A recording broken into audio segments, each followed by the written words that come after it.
ce soir, donc pour cette édition de l'Apéro Talk, on a Damien, donc Damien qui est CEO de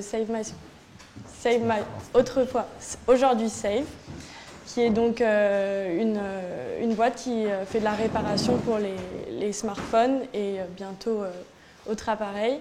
Et je vais laisser Damien présenter l'entreprise, il le fera mieux. Ouais, ok. Donc bonjour à tous. Donc en effet, je suis le CEO et le fondateur de Save. Donc on a changé de nom ce mois-ci. En fait, avant ça s'appelait Save My Smartphone. On a changé de nom pour pouvoir élargir un petit peu le scope de la société et le nombre d'appareils qu'on sera capable demain de prendre en charge. Donc aujourd'hui, en fait, on fait de la réparation. On offre 3 méthodes de prise en charge pour nos clients. On a une méthode de prise en charge par coursier. Vous pouvez order online, choisir un créneau auquel un coursier viendra chercher votre téléphone. Il vient chercher à la maison ou sur le lieu de travail votre appareil. Il vous donne un téléphone de prêt et puis il revient 2 heures plus tard avec votre téléphone réparé. Une méthode de prise en charge par courrier, placée par la poste pour des gens qui ne pourraient pas bénéficier d'un service plus rapidement. Et on a déployé à travers la France un certain nombre de corners qui sont des petits espaces qui font entre 10 et 20 mètres carrés dans lesquels vous allez pouvoir faire directement la réparation des devices. Et là, ça va durer une vingtaine de minutes et ça va se faire directement devant vos yeux. On a connu une forte croissance depuis une bonne année. Voilà, pour le petit storytelling, en juin 2014, on était 5 dans la boîte. Aujourd'hui, on est 205 salariés. Donc là, on a pas mal scalé notre modèle, surtout sur la partie retail. Aujourd'hui, le mois dernier, on a fait quelque chose comme 25 000 prises en charge de téléphone. Et pour parler de volume d'affaires, le mois dernier, on a fait 1,4 million de volume d'affaires. Donc là, on rentre dans une vraie phase de croissance et de développement, notamment à l'international. Donc on a prévu de décliner ce concept-là sur des pays européens limitrophes. Donc là, on ouvre sur le deuxième semestre 2015, on ouvre 5 pays en même temps. La Suède, je passe pour un grand malade comme ça. C'est bien, tout le monde m'écoute. Suède, Allemagne, Espagne, Portugal et UK. Voilà, qu'on ouvre en même temps sur le même modèle. Notre vision long terme, c'est d'être une boîte de services à grande échelle. Donc là, on scope essentiellement la réparation et le dépannage. L'idée, c'est d'intervenir sur d'autres typologies de produits que simplement les smartphones et les tablettes, comme on le fait aujourd'hui. On a prévu de rajouter très rapidement à notre catalogue d'autres objets connectés. Alors, les Apple Watch, les fitness trackers et choses comme ça, très bien. Aujourd'hui, ce n'est pas là où il y a la grosse demande. On a prévu surtout de rajouter les laptops, qui là va devenir un gros élément de business aussi. Et puis, on a prévu de pouvoir intervenir en fait, sur à peu près n'importe quel objet de votre quotidien, voire même demain pouvoir intervenir à domicile sur, j'en sais rien, un appareil électroménager, des choses comme ça. Donc on cherche aujourd'hui à scoper le service au sens large. Voilà. Et donc à la base, vous avez commencé par une boutique physique. Ensuite, on est en transition maintenant sur des comptoirs qui sont dans les centres commerciaux. Ouais. Et ensuite Ensuite, on verra. Aujourd'hui, ouais, la boîte s'est créée. Moi, je ne venais pas du tout de l'écosystème startup à la base. Moi, je fais une école de commerce. J'ai monté pendant ma 4e année. Je reviens peut-être un peu sur la genèse, ça fera le petit timeline. Donc moi, j'ai monté une boutique de réparation dans le 16e avec assez peu la prétention de créer un service aussi gros que ce qu'on tend à faire aujourd'hui. Donc j'ai monté une petite boutique qui était rue du Ray, qui faisait une vingtaine de mètres carrés, avec à peu près les mêmes propositions de valeur que ce qu'on a aujourd'hui. Donc la réparation rapide, de bonne qualité, directement devant les clients, etc. etc. Et donc c'est une boîte que j'ai montée pendant ma 4e année, donc j'étais en Master 1. Et on a enfin pu la déployer au moment où on avait un petit peu plus de temps, au moment où je suis sorti justement de mes études. Et on a monté ce qu'on appelle nous nos corners, qui est en fait un modèle scalable de la boutique physique. Scalable parce que des emplacements comme ça, il en existe une multitude. C'est pas exactement comme une boutique où vous devez chasser un emplacement, attendre qu'une coque se vide pour pouvoir l'intégrer, etc. Donc ça permet justement de pouvoir décliner le concept et d'avoir justement la place de le faire. Et puis alors, pour parler de scalabilité, on a processé tout ce qu'on pouvait processer dans la boîte.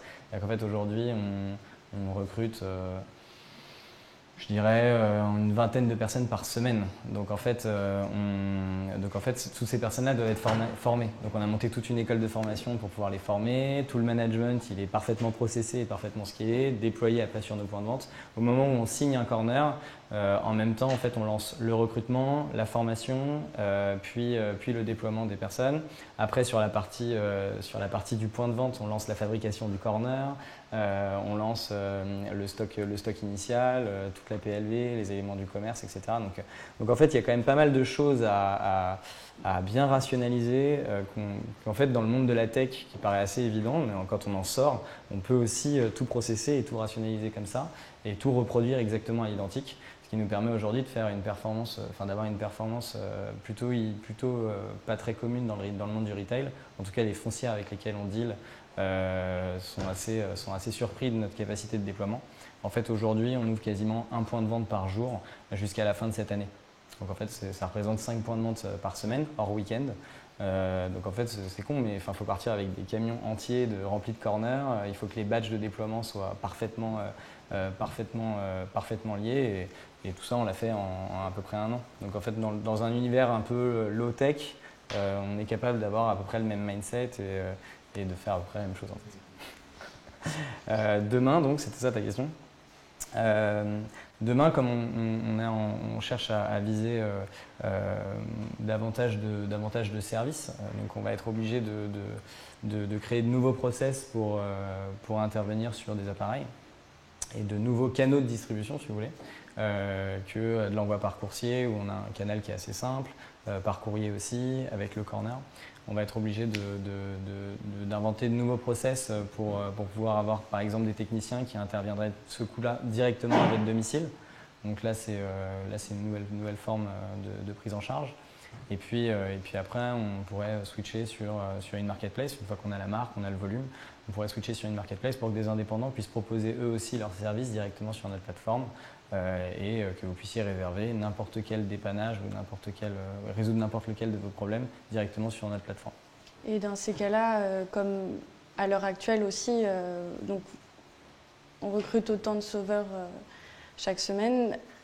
Comment on effectue un contrôle? Comment on sait si les sauveteurs font bien leur boulot? Comment on gère toute cette dimension humaine d'avoir finalement tant de gens dans la boîte? Et surtout avec l'expansion à l'international, on va se retrouver avec encore plus de sauveteurs.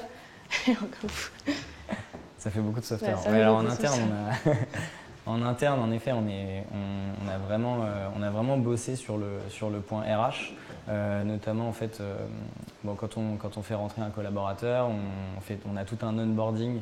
Donc quand il arrive, on a une espèce de petite mise en scène, on lui donne une welcome box dans laquelle il y a un certain nombre d'éléments qui font partie de l'ADN de la boîte. On a une culture d'entreprise qui est assez forte, on a une baseline interne qui est The Customer First, Always and Forever. On a une boîte de service qui est toujours portée vers le client.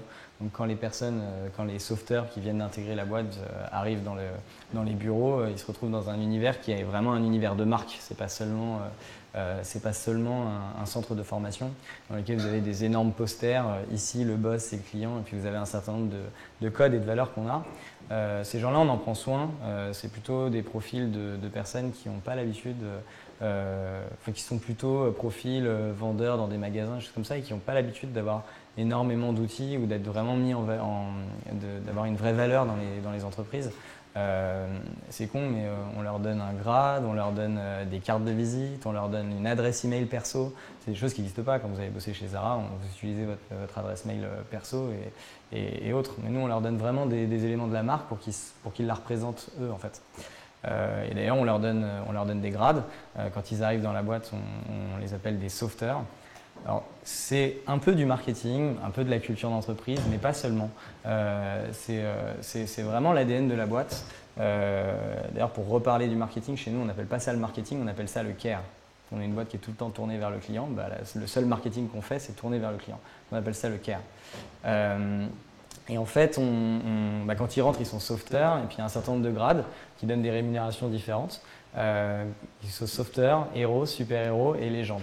Et tout cet univers-là, ça aide à avoir un petit peu de stickiness un peu sur la boîte. C'est-à-dire qu'en fait, ils sont très fiers de représenter la marque, de représenter la boîte et de faire des réparations avec les couleurs de Save. Donc déjà, on a assez peu de turnover en fait sur ces effectifs-là parce que justement, on crée tout ça. On fait des events aussi. Le dernier qu'on a fait, c'était chez The Family, c'était rigolo parce qu'il y a une grande salle, c'est un espace qui est un peu waouh, donc c'était très sympa. Et après, pour la partie contrôle, bah là, il y a un moment où il ne faut pas non plus tout révolutionner. Sur la partie commerce, hein, il y a pas mal d'outils qui existent. Et puis après, on a un système de management qui est finalement assez pyramidal, avec des directeurs commerciaux, des responsables régionaux et des responsables commerciaux qui pilotent 4-5 points de vente. Et puis après, sur chaque point de vente, on a à peu près 2 à 3 effectifs. Il y a quelqu'un qui est responsable du point de vente et qui doit gérer les éléments assez basiques qu'on peut retrouver sur un point de vente, donc tous les éléments d'encaissement. C'est stupide, mais un papier qui traîne, choses comme ça, la propreté, c'est des éléments qui sont plutôt à la responsabilité justement du profil un peu supérieur par rapport à l'autre software.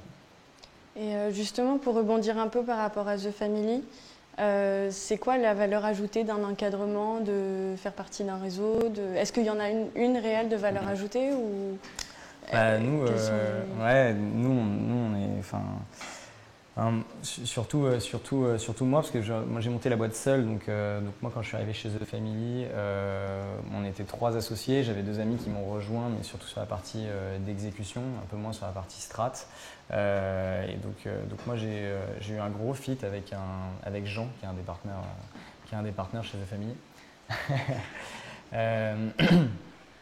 C'est simple, The Family, bon, on vous a déjà sûrement pitché la structure. Ça apporte 3 choses aux entrepreneurs et nous, on a vraiment bénéficié des 3 éléments de plein fouet.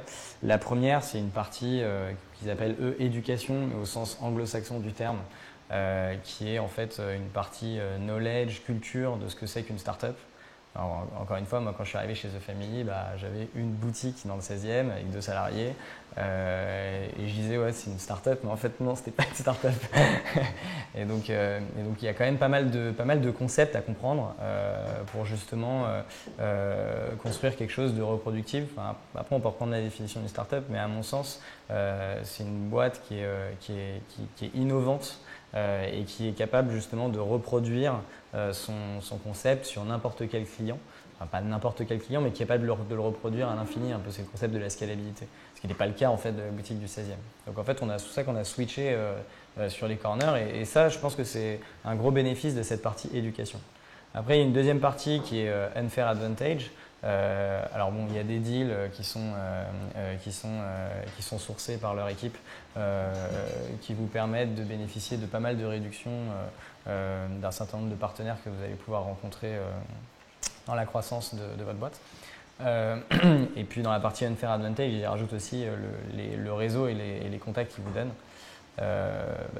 Pour moi, ça c'est hyper important. Pour vous donner une idée, notre cabinet d'avocats il a été recommandé par The Family, notre expert comptable il a été recommandé par The Family, le cabinet de levée de fonds, enfin pas le cabinet de levée de fonds, mais le cabinet d'avocats qui s'est occupé de la levée, il vient de The Family aussi. Mais en fait, quand on débarque comme ça dans l'écosystème, les développeurs aussi, ouais, tout à fait, les développeurs. Bon, ça, ouais, je sais pas si ça rentre dans la partie Unfair Advantage, mais en tout cas, c'est pareil, ils vous mettent dans un réseau, ils vous donnent un certain nombre d'éléments que vous ne pouvez pas connaître de fait si vous n'êtes pas dans l'écosystème. C'est con, mais des avocats qui s'occupent d'élever, à partir d'un certain montant, finalement, il n'y en a plus que 2-3.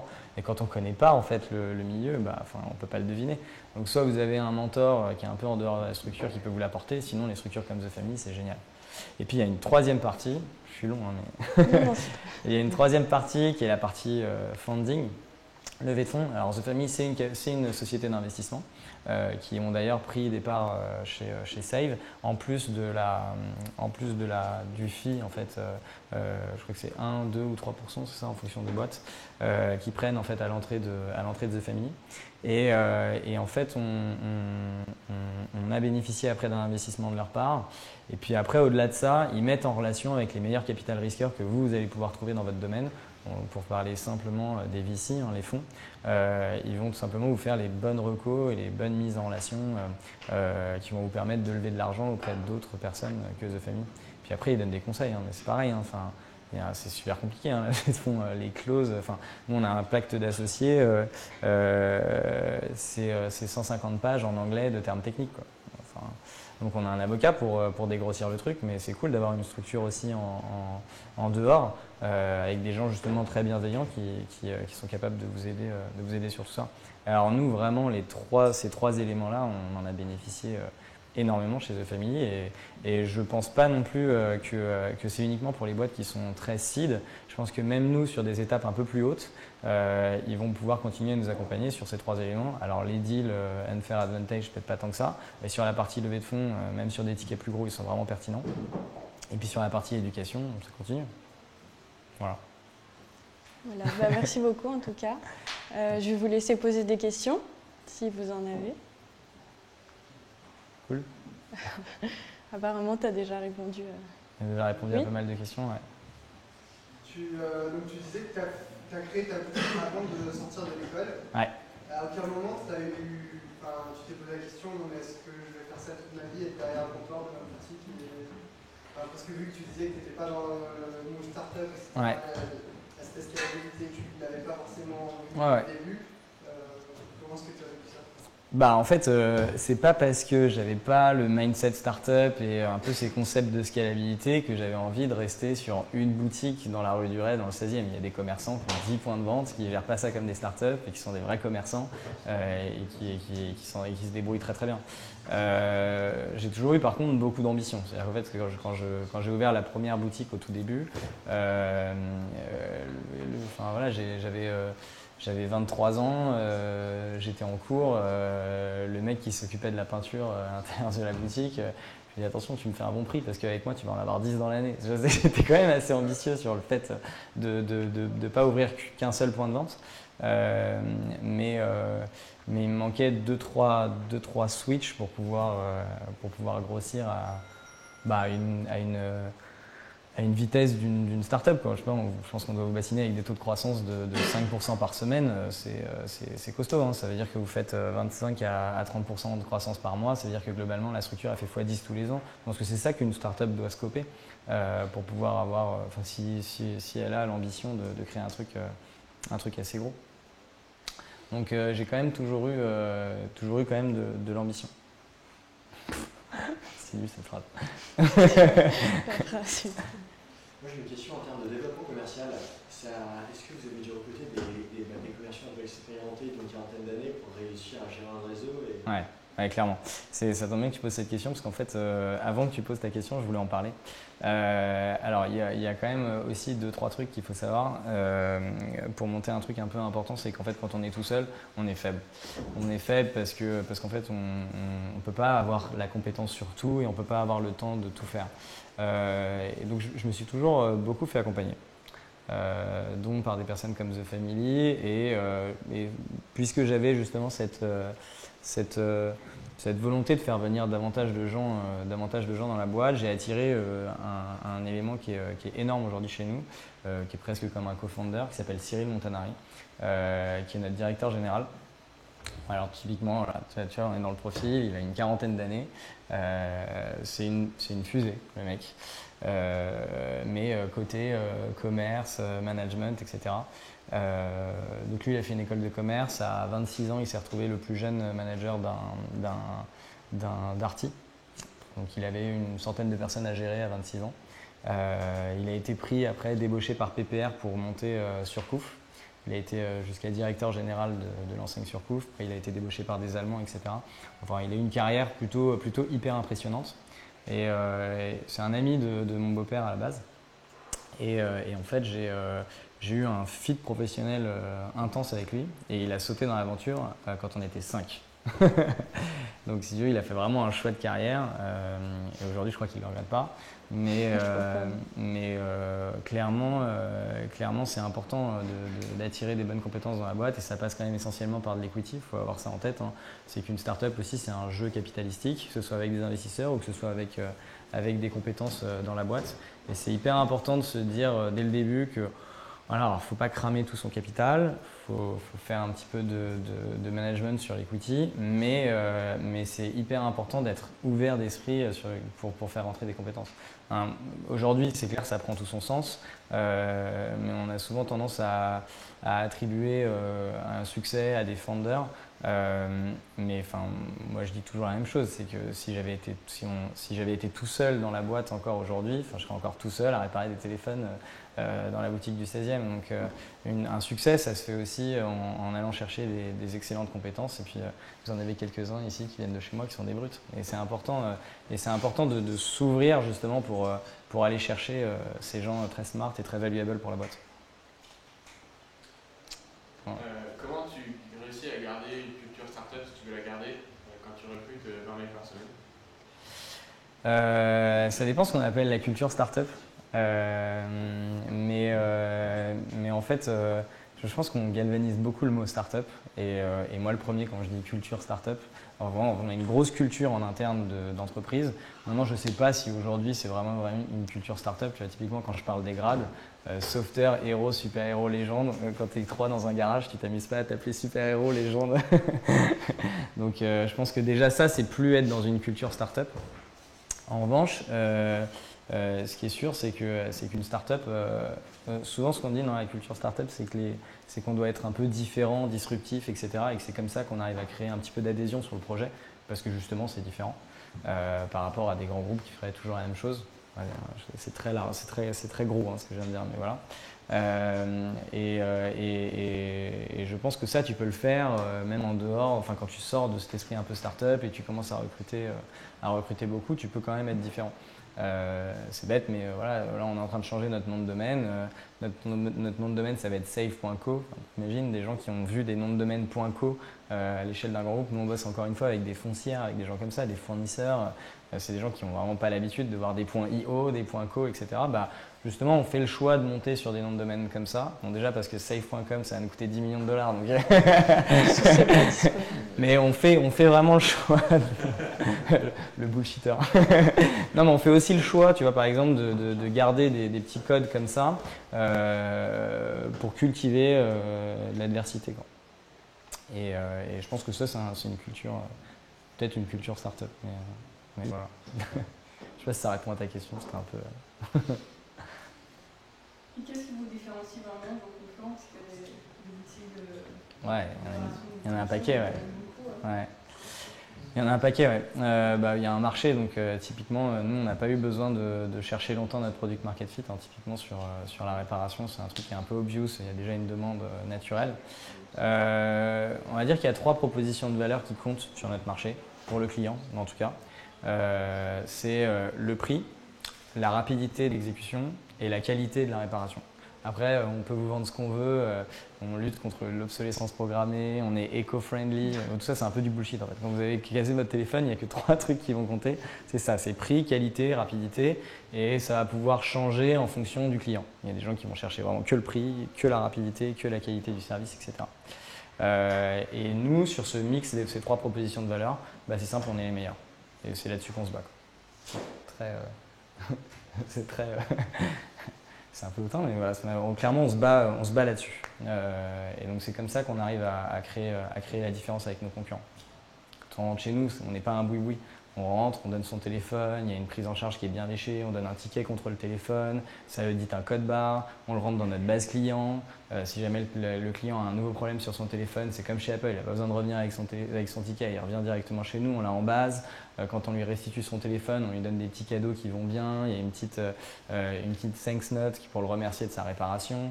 On a un tapis de restitution pour poser le téléphone délicatement dessus. Enfin, c'est vraiment pas la même expérience que ce qu'on a un petit peu en tête avec Barbès, Montgalet, etc. On est quand même disruptif là-dessus, quoi. Ouais. Comment vous arrivez à transformer des vendeurs chez Zara en réparateurs haut de gamme rapides? Ouais, ça prend un petit peu de temps. Quand j'ai parlé de l'école de formation, la Save Academy, c'est quand même un module qui dure 1 mois. En fait, on a le temps quand même de leur injecter toute cette culture et justement qu'ils comprennent qu'un client, il n'est pas là juste pour pour plomber une journée parce qu'il fait la gueule ou parce qu'il n'avait pas la carte bleue qu'il fallait, etc. Enfin, je ne sais pas si dans les expériences, dans le commerce, et c'est pour ça que l'online marche bien, il y a beaucoup de friction avec les clients parce qu'il n'y a jamais la bonne taille, parce qu'il y a la queue, parce que on n'a pas la même perception dans le online sur l'expérience d'achat que dans le retail pur, parce qu'il y a plein d'aléas qui font partie du physique pur, quoi, qui sont le stockage, l'humain. Si le softeur il a passé une mauvaise journée la veille, il va peut-être faire la gueule sur son corner et ça va tout changer. Donc déjà on leur injecte pas mal sur cette partie académie. Et puis après au quotidien c'est un travail. Il faut qu'ils soient contents de la boîte et qui en fait, c'est vraiment une histoire de mindset. En fait. S'ils ont compris que leur métier, c'était pas seulement de démonter un téléphone et de remplacer un écran cassé par un écran neuf et fonctionnel, et qu'ils ont vraiment compris leur métier comme le fait de résoudre le problème d'un utilisateur, ça rend tout de suite son métier plus sympa, quoi. Je ne suis pas là pour démonter un téléphone et le remonter, je suis vraiment là pour t'aider toi. Et puis de toute façon, quand on voit le sourire des clients à la fin de la réparation, ça change un peu la perception qu'on a de son job. Ça passe un peu par ça. Comment tu fais le switch? Vous allez essayer de trouver des gens qui sont capables de réparer les téléphones, à aller récupérer n'importe qui, lui dire je vais te former pendant un mois? C'est allé assez vite en fait, parce qu'en fait ça n'existe pas comme métier. En réalité, on a fait le switch très rapidement parce qu'en fait on s'est vite rendu compte que des techniciens formés à la réparation des smartphones, ça n'existait pas trop. Pour exemple, dans le monde, en 2012, ils se vendaient 10 fois moins de smartphones qu'aujourd'hui. 2012, c'était il y a 3 ans. Tu vois bien, c'est un nouveau produit, les gens ne sont pas encore formés vraiment sur ces appareils-là. Donc finalement, les gens qui sont déjà formés, c'est des gens qui travaillaient sur le marché avant. Donc c'est finalement des anciens techniciens de Barbès ou d'indépendants. Donc soit ils n'avaient pas la bonne façon de procéder, soit ils ne correspondaient pas tellement à ce qu'on souhaitait comme profil, pas assez commerçants, etc. Donc en fait on a vite switché. En fait. Voilà. Oui. Est-ce que tu t'es déjà fait approcher par une grosse boîte? Et si oui, quelle était la stratégie? Et sinon, pourquoi? Parce que ça va arriver plus tard. Est-ce que Je vais répondre à ta question de manière un peu générale. Voilà, on s'était maintenant vraiment approché souvent par des boîtes. Alors, généralement pour faire des formes de partnership pour qu'ils puissent utiliser notre service. Je pense notamment soit à des industriels qui auraient besoin d'un petit relais B2C sur cette compétence-là. Des gens comme Anovo, des gens comme Recommerce, des gens comme ça. Ça peut être des retailers B2C qui n'ont pas un service satisfaisant en SAV et qui veulent justement faire le switch avec nous, Darty, Fnac, etc. Aujourd'hui, on est quand même maintenant très très visible. On va revenir sur quelques chiffres. Aujourd'hui, on a 60 corners en zone commerciale. Il n'y a pas énormément d'enseignes de techno qui peuvent se vanter d'avoir 60 points de vente. Et d'ici la fin de cette année, on sera à 170. Donc, et ça c'est visible, médias, etc. Donc clairement, on rentre vite dans le radar de pas mal de ces groupes pour qu'ils puissent plugger notre service. Seulement nous, on cherche la disruption, on cherche à opérer à modifier un peu les créations de valeur qui s'opèrent sur ce marché. Donc l'idée c'est pas du tout de bosser avec eux, c'est de bosser contre eux. C'est un peu le côté belliqueux des startups. Justement, on a construit un truc qui est différent, on va à fond dedans, quoi. Donc vous allez continuer comme ça, quoi. Ouais. Après, on a eu quelques offres de rachat, justement, choses comme ça, mais rien de très satisfaisant. Puis c'est pas tellement le scope. Je suis jeune, la boîte est jeune, on est tous jeunes, on est tous plein d'ambition pour la boîte. C'est pas du tout l'esprit, quoi. Voilà. Les développeurs aujourd'hui, ils représentent à peu près quelle part de la salariale? Et à partir de quel moment tu te dis il faut qu'on recrute des développeurs? Assez vite en fait. 4 sur 200. T'en as quelques-uns ici. Ouais. Novembre, ouais, Olivier est arrivé en novembre, donc Olivier qui est CTO. En fait, on avait un premier site internet qui était un site vitrine, donc comme n'importe quelle enseigne qui souhaite avoir un site internet un peu sympa, qui puisse prendre des commandes, etc. On a besoin de le gérer, donc on a fait une première version du site qu'on a outsourcé, et après on s'est vite rendu compte qu'on avait besoin d'une ressource en interne pour pouvoir le gérer, l'optimiser, l'améliorer, etc. Donc Olivier est arrivé par l'écosystème de The Family, justement, pour parler de la partie réseau Olivier avait une start-up chez The Family ça s'est pas très bien terminé. Non, pas du tout. Mais en tout cas, voilà. Donc il a fait le choix de rejoindre un projet un peu plus dans sa genèse que d'en monter un lui-même, un nouveau. Et donc, et donc il est venu chez nous en novembre. Et puis après, vous le savez, la partie tech, c'est sans fin parce qu'on commence à développer un truc, on a envie d'en développer d'autres, etc., etc. Donc la partie dev aujourd'hui, c'est assez réduit en effectifs. L'essentiel de nos effectifs, c'est justement des sauveteurs. Parce que nous, ce qu'on vend, on ne se ment pas, ce qu'on vend, c'est de la main-d'œuvre. Donc l'essentiel de nos effectifs, si on est aussi énorme comme ça aussi en masse salariale, c'est parce que notre business, il n'est pas pure tech. On vend de la main-d'œuvre.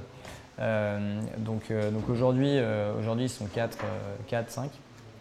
On a prévu justement de continuer à recruter des nouvelles équipes, justement pour pouvoir monter sur de nouveaux biais via notre plateforme. Parce qu'après, là, la tech, elle peut être sans fin. Quand tu fais ta commande directement, tu peux avoir le coursier géolocalisé directement, soit sur ton device, soit en desktop. Tu peux le voir arriver directement chez toi, le voir repartir. Enfin, il y a pas mal de choses qu'on aimerait bien développer. Et comme la boîte évolue très très vite, on a besoin de les développer très rapidement. Donc on va avoir vraiment besoin de recruter en interne. De recruter en interne, ça ne veut rien dire. On va avoir vraiment besoin de recruter. Et là, je pense qu'on va recruter encore une dizaine de devs d'ici la fin de cette année, justement, pour pouvoir gérer. Et puis alors, même si au final, l'essentiel de notre canal d'acquisition, il n'est pas pure web, c'est du retail, c'est justement cette partie corner. Ça n'empêche pas qu'en fait, finalement, l'essentiel, ça n'empêche pas que tout notre système d'information, il doit quand même être géré par nos tech en interne. Donc là, aujourd'hui, on est en train de développer nos propres apps iOS natives justement pour faire la prise en charge des commandes directement sur nos points de vente. Et là, on ne peut pas plugger un Shopify ou un truc comme ça. Nous, on a des problématiques qui sont un peu plus complexes que ça. Faut que derrière que ce soit linké à une imprimante en ticket thermique, etc. Enfin, là, on a quasiment monté une boîte qui vend des logiciels de caisse, quoi. Donc là, et en plus, ils l'ont fait en 3-4 mois, donc c'est des brutes. Voilà, donc les besoins tech, ça explose aussi. Il y avait une autre question. Voilà. C'est une question assez spécifique. Tu as dit deux trucs. En fait, tu as dit que la structure organisationnelle était relativement pyramidale. Et tu as dit que tu avais processé tout ce que tu pouvais processer. Je me demandais si tu avais mis en place une structure de feedback assez formelle avec ton équipe et ensuite avec les softwares. Sur la partie feedback client? Non, sur la partie feedback employé. Enfin, toi et ton équipe, ou toi et ton CTO, vous asseyez une fois toutes les 2 semaines et pas de feedback. Comment est-ce que tu as organisé? Ça fait partie des sujets sur lesquels on peut step up encore. On fait essentiellement des points quand on en a besoin, mais en effet, on fait des points qui ressemblent à peu près à des points hebdo. Puis en fait, à tous les niveaux de la boîte. Mais je pense que c'est important avec les gens avec lesquels vous êtes très proches. Du coup, là, je sors un petit peu de peut-être ta question qui était peut-être tech, mais j'en sors un petit peu. Je pense avec les gens avec lesquels vous êtes très proches. C'est le cas, moi, par exemple, du DG.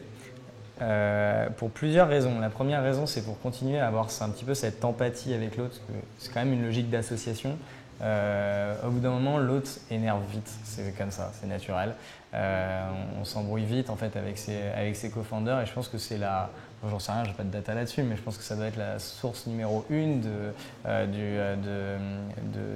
des boîtes qui fonctionnent pas en fait. C'est une mauvaise communication, c'est que l'autre énerve, etc. Je pense qu'il y a beaucoup d'humains qui jouent. Et donc pour ça, et pour être sûr d'aller vraiment dans la même direction, parce que quand on commence à avoir plein de choses à faire, on finit par pas confronter énormément son travail au quotidien. Je pense que pour les gens avec lesquels vous êtes très proches, c'est important de prendre au moins une bonne demi-journée par semaine, le temps de s'aérer, plutôt la passer en dehors du bureau. Genre, j'en sais rien, moi par exemple, c'est con, mais avec le DG, on passe tout le lundi après-midi, on le passe dans un club de sport qui est à 20 km de Paris.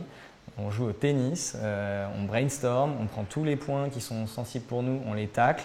Et puis il y a des moments où on ferme nos ordis et on passe 1 heure à se challenger pur sur la vision, ce qu'on veut faire de la boîte et à discuter, etc. Et franchement, une grosse après-midi par semaine, je pense que c'est pas négligeable. Je pense que c'est vraiment un truc à faire. C'était exactement ma question, et du coup, ça m'amène une deuxième question. En fait, c'est justement quand tu as choisi ta team, est-ce que c'est vraiment un point que tu as checké ta capacité à donner du feedback à tes. Là, en l'occurrence à tes potes, est-ce que tu as vraiment checké ce fait que la structure hiérarchique allait être pyramidale ou non, mais en tout cas, tu n'étais pas donné du feedback et d'en recevoir. Est-ce que c'est un truc que tu as vraiment checké ou tu n'as pas fait gaffe quand tu as... Non, j'ai pas fait gaffe, je pense que ça se fait un peu naturellement en fait. Hein. Je pense que ça se fait très naturellement. Tu peux pas non plus avoir un management trop brutal, etc. Surtout dans une startup. Une startup, c'est quand même, c'est cliché, mais c'est 3 mecs dans un garage. Donc tu peux pas être aussi scalé sur le management. Et après bon, tu mets davantage de process, mais pour des gens qui sont pas top management, qui sont un peu plus en dessous dans la partie vraiment exec, où là tu as peut-être des points journaliers, un truc qui soit une routine. Mais sur la partie top management, je ne crois pas qu'il faille vraiment avoir une grosse routine sur cette partie management, même si la structure commence à être assez pyramidale. Et je pense que c'est plutôt un truc qui se fait au feeling. Je ne parlais pas de on va faire 5 minutes de feedback tous les jours, je parlais plutôt de ta capacité à mettre ton ego de côté, à recevoir du feedback et à dire ok, fine, j'ai fait de la merde. Ouais, je pense que ça c'est un truc que tout le monde doit avoir en tête, c'est qu'en fait on sait pas tout, hein, même si, je sais pas, après ta question est un peu spécifique parce qu'elle est assez perso, mais je pense que, moi il y a un truc que j'ai appris en tout cas avec Save, je pense que je l'avais bien en tête, mais c'est vraiment un truc que j'essaye de toujours avoir bien en tête et d'ailleurs j'ai marqué sur ma table de nuit. C'est qu'en fait, un bon management, c'est pas forcément CEO ou autre, hein, même avec n'importe quelles équipes, ça fonctionne. C'est toujours un parfait mix entre détermination et flexibilité. En fait, c'est important d'avoir un point fixe et de vouloir aller là, mais tu peux pas casser tout sur ton passage et tu es obligé d'avoir un petit peu de flexibilité sur tout ça. Puis après, sur la partie perso, c'est toujours important d'être à la fois très ambitieux mais très humble. Ce parfait mix entre ambition et humilité qui fonctionne bien. Parce que des gens trop humbles, ça saoule, ça crée pas on n'a pas envie de les suivre, quoi. Ça crée pas de leadership. Par contre, un mec trop ambitieux, t'as pas non plus envie de le suivre parce qu'il te saoule aussi. donc c'est important d'avoir ce mix entre les deux. Je sais pas si ça répond un peu plus à ta question. En fait, ma question c'était, tu as conscience de ça, mais est-ce que tu en as conscience maintenant? Parce que quand tu as créé ta team, tu en as conscience et c'est un truc que tu disais, il faut absolument que je trouve quelqu'un qui... Je pense que j'en ai toujours eu un petit peu conscience, mais c'est important d'avoir des gens aussi autour de toi qui ne sont pas forcément dans l'organisation, qui peuvent te mettre 2-3 claques quand tu vas un peu trop loin. Ça fait du bien. Moi, j'ai Jean, il est bien pour ça. Il aime bien mettre 2-3 claques et tout. Parfois, ça fait du bien. Mais franchement, ouais, donc c'est flexibilité et détermination et humilité et ambition. C'est vraiment deux trucs à avoir en tête. Une dernière question, et s'il y en a une. Dans cette chaleur tropicale, ouais. Personne. Et vous n'avez pas les lumières, hein, parce que... Non, c'est cool. Une question un peu personnelle aussi. Ouais. C'est comment tu as vécu, tu disais que tu es passé de 5 à 200 et quelques employés en 1 an. Ouais. Comment tu as vécu ça, professionnellement, personnellement? Est-ce que tu as eu besoin des gens, est-ce que tu t'es senti vachement entouré par ton DG, etc. Ou est-ce que ça allait super vite? Ça va super vite, hein. Pour être franc avec toi, je réalise pas trop ce qui nous arrive. Hein. Je sais pas si je suis rassurant en disant ça. Objectivement, nous on est focus, on sait ce qu'on fait, on a nos objectifs, on va dedans, on taille dedans. Maintenant, je pense qu'on réalisera peut-être dans plusieurs années, un petit peu, en prenant un peu de recul, vraiment sur tout ce qu'on a fait, de se dire c'est impressionnant, etc. Après, en fait, si tu veux, tu es tellement focus que c'est une question que tu ne te poses pas. Tu ne dis pas oh waouh, je suis à 200 collaborateurs, je suis arrivé. Non, en fait, puis tu sais, les objectifs aussi, ils montent. L'ambition, en fait, elle monte avec la structure. Je pense qu'il y a 2 ans, mon rêve le plus fou, c'était d'arriver à 10 boutiques au terme de 5 ans. Tu vois. Et en fait, tu vois, on a largement dépassé ça. Et aujourd'hui, je tape tous les jours des points sur la table pour dire qu'on va pas assez vite quand on est un peu malade. Mais voilà. Et en fait, si tu veux, ton ambition, elle monte aussi avec ton avancement. Et en fait, tu es pris dans le truc. et t'as pas trop le temps d'y penser. Et donc t'as pas non plus trop le temps de faire le con en fait, tu vois, d'être trop ambitieux, enfin pas trop ambitieux, mais de te faire un peu l'arriviste, tu vois. Genre c'est bon, j'ai 200 salariés, je suis super fort, je passe devant les médias, j'ai plein de pognon. En fait, tu te dis jamais ça parce que tu es trop dans le truc, tu es dans ton objectif et voilà, t'as pas le temps de faire le con en fait, d'être con. Ça fait combien de temps entre le moment où tu as fait la boutique et le moment où ça commençait à monter en flèche, il s'est passé 1 an en fait entre l'ouverture de la première boutique et le concept des corners. Il s'est passé une vraie année qui ne s'est pas cramé comme ça parce qu'en fait on a beaucoup travaillé sur le marché, sur les propositions de valeur. J'ai découvert le marché aussi pendant 1 an. C'est bête mais la qualité des pièces, les fournisseurs, la manière dont tu faisais l'acquisition de tes clients, quel punchline fonctionnait bien ou non, etc. C'était pas mal de prendre un petit peu de temps aussi pour mettre le projet un peu en gestation. Et puis après, première ouverture de corner, c'est mai 2014. Tu vois, là on est en juillet 2015. Donc en fait là c'est allé très très vite.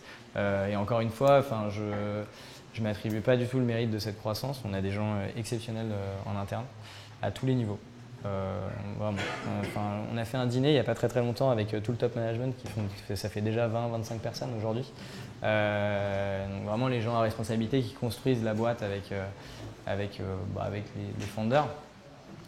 Et franchement, j'ai passé un peu de temps à faire un tour de table avec Cyril justement. On a passé un peu de temps à faire un tour de table sur chacune des personnes qui nous ont apporté dans la boîte. On est vraiment content de la team qu'on a construit. Donc je me rappelle plus du tout début de ta question. Je suis un peu enflammé.